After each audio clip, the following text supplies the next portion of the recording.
us have seen Italian gangster movies such as Goodfellas and The Godfather, movies that pride themselves on being grounded in reality and portraying a true reflection of life in the mob. I think we all felt the impact of shock when Joe Pesci's character was beaten to death by a group of guys with baseball bats at the end of Casino, then buried alive. Or when the same character tortures a rival gang member by placing his head in a vice and popping his eye from the socket. Life in the mob is vicious, violent, and cutthroat. But how accurate really are the movies? Henry Hill, who was the main protagonist in Goodfellas, always said the movie got the feel, look, and portrayal of gangster life in the 60s, 70s, and 80s spot on. But Henry Hill was a fairly low-level hustler, a thief and drug dealer for the most part, who clearly got his hands dirty, but did not, I feel, have a universal, one-size-fits-all experience of mobster life. Martin Scorsese and Francis Ford Coppola, in making their gangster epics, like many lesser directors that followed, were always consistent in glamorizing mob life, and in most cases that might have been accurate, but not always, as tonight's episode will show. This is The Life and Horrors of Richard Kuklinski, Part 1. Richard Kuklinski is a former hitman for the New York Mafia's notorious Five Families. The lines have been very blurred over the years since his arrest in December 1986 as to whether Kuklinski should be classed as a hitman or indeed a serial killer, as it is estimated in his career that he killed up to around 200 men, and not all with financial gain, as would be the case for a run-of-the-mill hitman.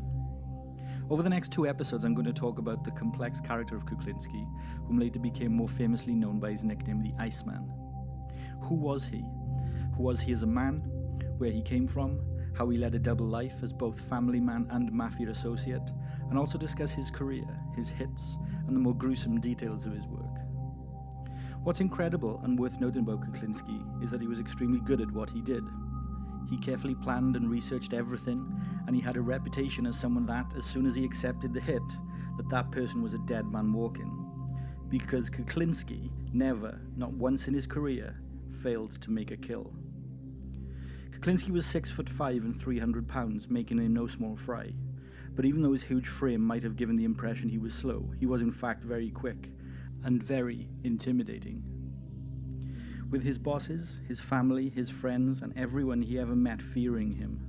He was quiet, calculating, and it didn't take a lot for him to develop a disliking to you, which meant inevitable death. Childhood. Richard Leonard Kuklinski was born on April 11, 1935, in Jersey City, New Jersey. Richard was one of 4 children that Stanislaw Kuklinski, a Polish immigrant rail worker, and Anna McNally, an Irish immigrant who worked in a meatpacking factory, had parented. Richard's household was an abusive one. Richard's father would inflict daily beatings on the children and his wife. His wife Anna would also inflict her own form of physical violence on her children with her strict Catholic disciplinarian approach to parenting. Richard would later say it was not uncommon for his father to knock him and his siblings unconscious and break their bones, and their mother, who he later referred to by the affectionate name of just Cancer, she would on many occasions would break broom handles over the backs of the children. This abuse all occurred way below the age of 10 for the children, and violence became a way of life for them. Richard would say that just the sound of hearing his father's voice would make him wet himself, which of course would only instigate further or more vicious beatings. In fact, at the age of 8, Richard's older brother Florian was beaten so severely by his father that he slipped into a coma and died after he was left on the kitchen floor following his ordeal. Florian's father, Richard's father, had beaten him unconscious and eventually to death. When it came to reporting the death, the Kuklinskis told the authorities that Florian had simply fallen down the stairs to his death. The authorities and the neighbors all believed this. There was also an instance where Richard was suffering a particularly bad beating by his mother, where she hit his head so hard with a broom handle that it knocked him out cold for several hours. Richard said that again he was left on the floor of their apartment to bleed unconsciously, and when he woke up, it was a long while before he could remember his name or where he was. Life wasn't much easier outside of the home either. Richard, by the time he was 12 years old, was tall, but he was skinny and kind of a late bloomer. He also endured beatings and bullying from neighborhood kids and schoolmates too. On one particular occasion, Richard was chased by 2 bullies home who caught up with him near the entrance to the building of his tenement. The two boys severely beat Richard before he could run into his building and into his apartment. When he told his father what had happened in the hope of gaining some support, his father then beat Richard and threw him back out until he could defeat the two bullies himself. Defeat them he eventually did, single-handedly, and it was at this point that he began to realize that he could make personal gain from violence. Using his fists could give him what he wanted. Don't be fooled, however. Richard was no angel as a child. Yes, he was an altar boy, but by the same time he was a teenager, the years of abuse that he had suffered at the hands of his parents had made him devoid of emotion and devoid of the rational fear that most of us are supplied with at birth. He would torture stray animals in his neighborhood, tying the tails of two cats together and throwing them over a clothesline so that the cats would tear each other to shreds. He would also often catch live cats and put them inside a tenement basement incinerator boiler and watch them succumb to the flames. Through the glass he could see them being burned alive. He didn't stop there. He would pour gasoline over dogs and light them on fire, bludgeon cats and dogs to death, and also tie dogs to the rear bumper of buses and trucks to watch them get dragged to their deaths. Throughout all of this, Richard was seeking emotion that wasn't there. He would later say that he tortured the animals to see if he would ever feel anything emotionally, but that he never did. By the age of 13, Richard began stealing. First food to feed himself and his family after his father up and left, shacking up with another Polish woman. Then later, he stole cars too. One of the things he stole each week was a true crime magazine from his local drugstore. Richard was fascinated by the stories in there, but it led him into accepting that the only things he would ever be good at would be crime and violence. A young age to be settling and accepting your fate.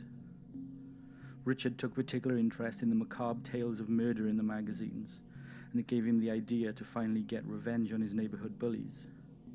He planned to kill the leader of their group, a boy by the name of Charlie Lane. His plan was a simple one.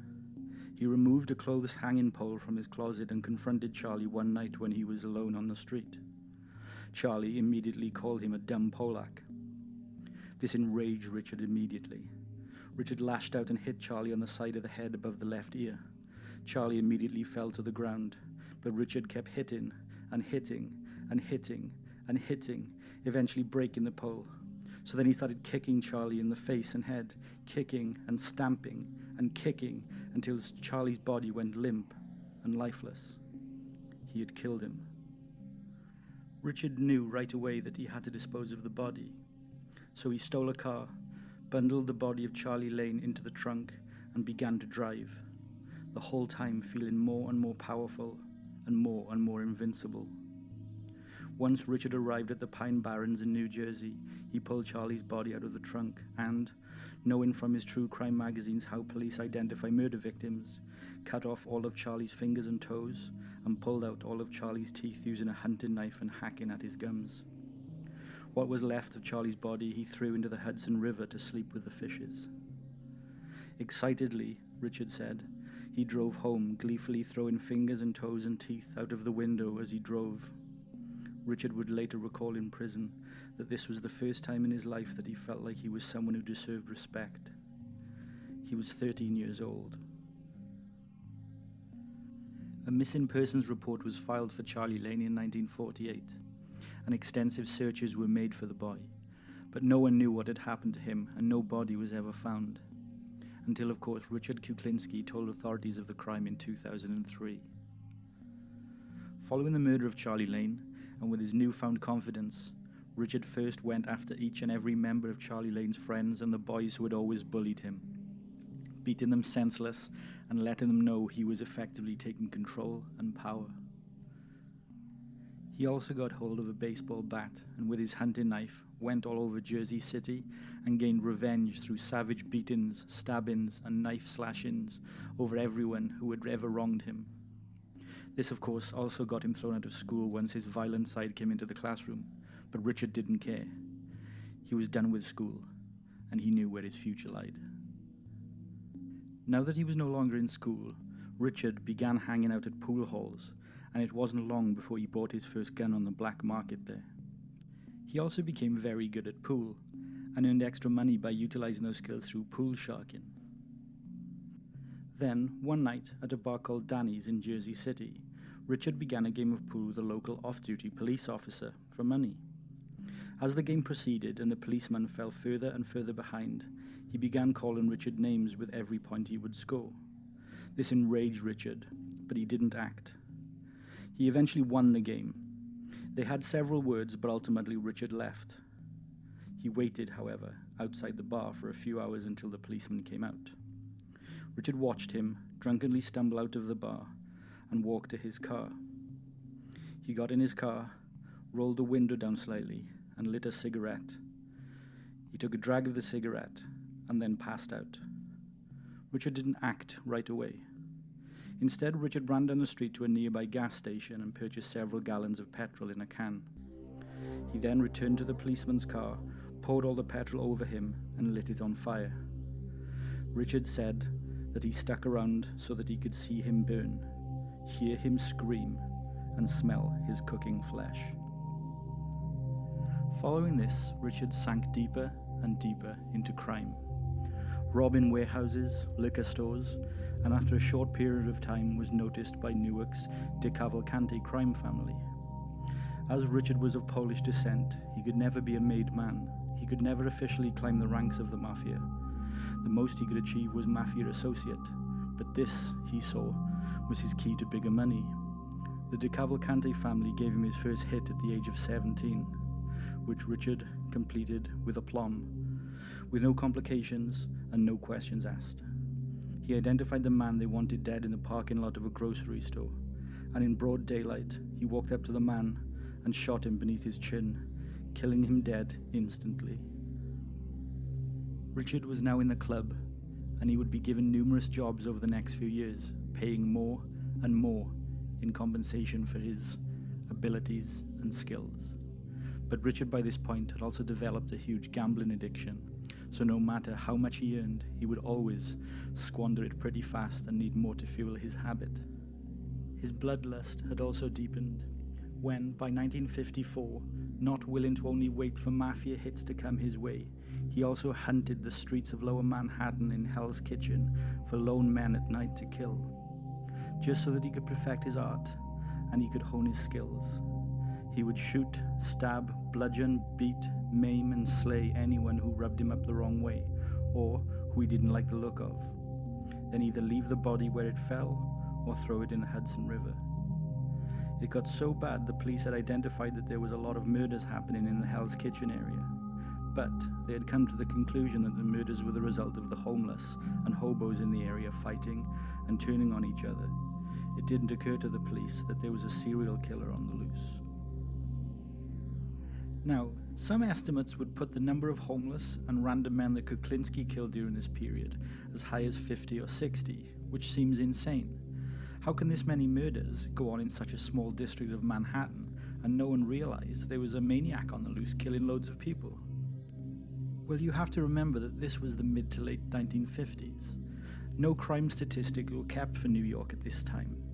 Further, each police station essentially worked in silo and didn't communicate amongst each other.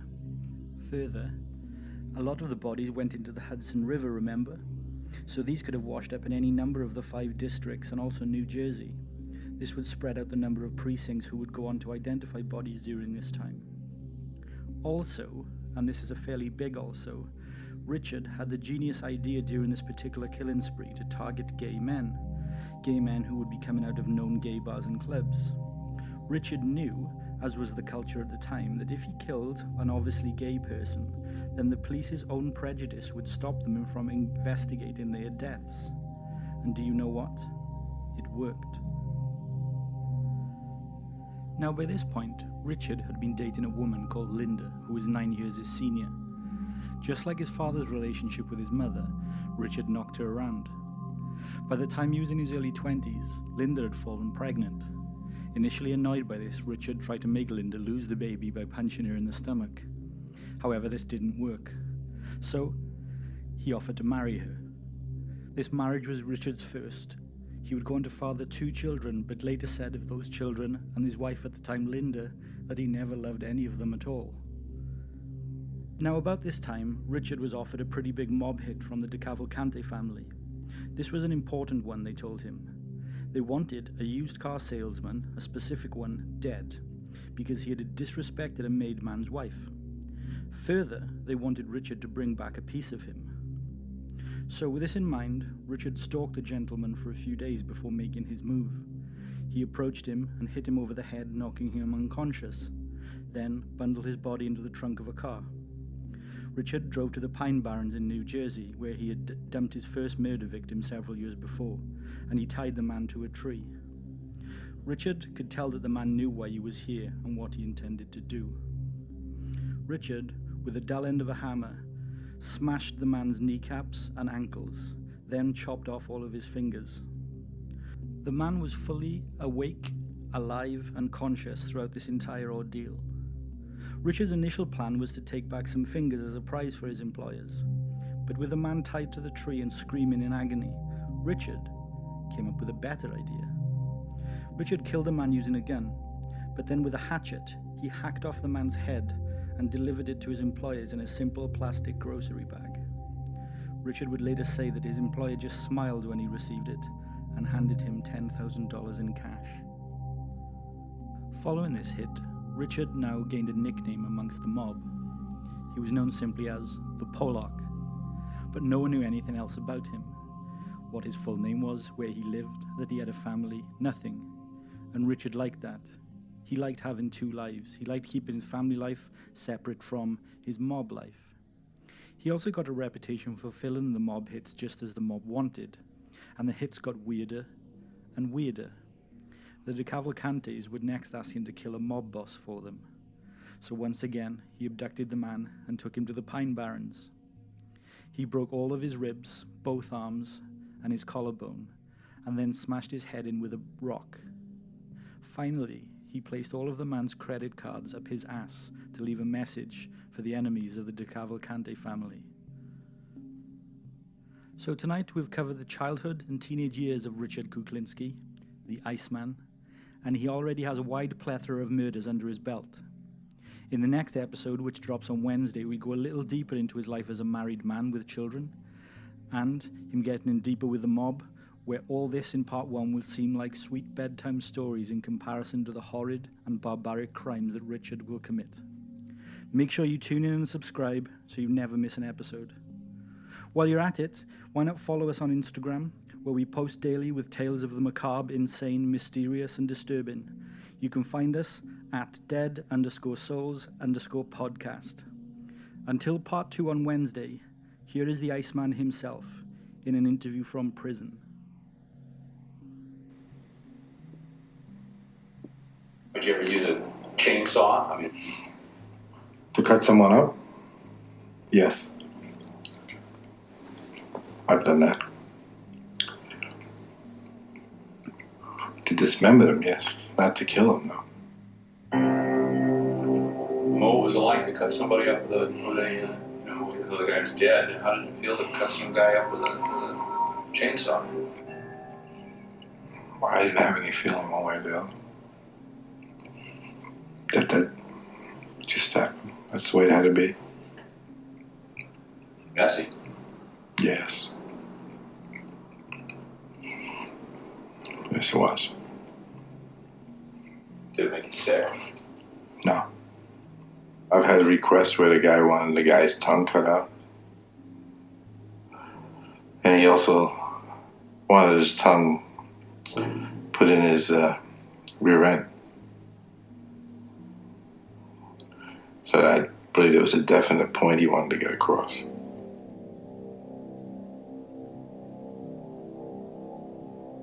I have an experience that I don't know if I should tell you or not. That it probably would offend a lot of people. I don't know. I don't think I should. I'll go into that. Go ahead. Yeah, it's not a good one. No, go ahead. Come on.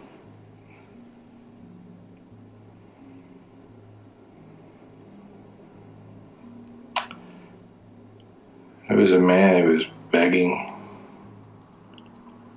and pleading and praying, I guess.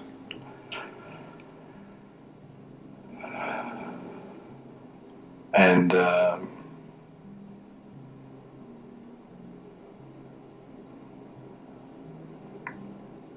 he was pleased garden all over the place.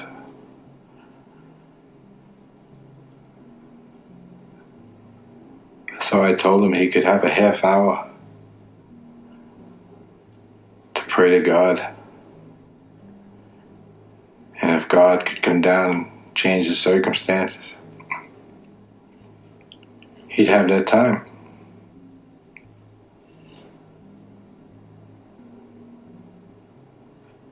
But God never showed up. And he never changed the circumstances. And that was that.